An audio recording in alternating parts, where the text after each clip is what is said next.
का दर्द है वो भी ठीक हो जाता है, कमर का दर्द ठीक हो जाता है, असबी आसाबी कमज़ोरियाँ ठीक हो जाती हैं, दर्दें ख़त्म हो जाती हैं। अस्सलाम वालेकुम रहमतुल्लाह सामीन। ये मशहूर सा पौधा है आक, इसे कहते हैं आक, और मदार भी इसका नाम है।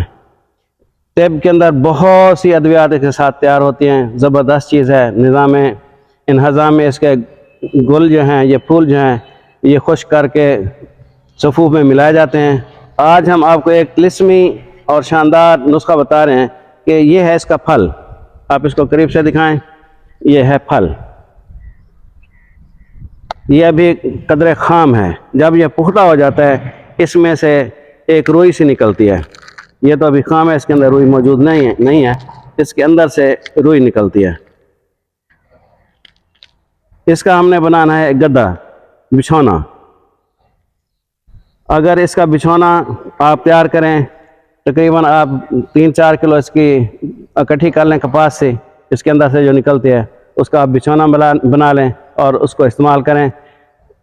कमर दर्द का बहुत पुराना मरीज़ जिसको कमर का दर्द रहता है, अगर उस बिछौने पे सोता रहे, जोड़ों का दर्द है वो भी ठीक हो जाता है, कमर का दर्द ठीक हो जाता है, असबी आसाबी कमज़ोरियाँ ठीक हो जाती हैं, दर्दें ख़त्म हो जाती हैं।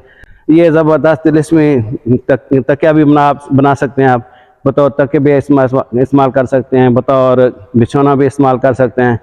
इसको आप सर्दियों में इस्तेमाल करें, आपके आसाबी अमराज इसके इस्तेमाल से ख़त्म हो जाएंगे इंशाअल्लाह। आप बनाएं, इसको तैयार करें और इसका बहुत ज़्यादा फ़ायदा है, इस्तेमाल करें और फ़ायदा उठाएँ। अस्सलाम वालेकुम।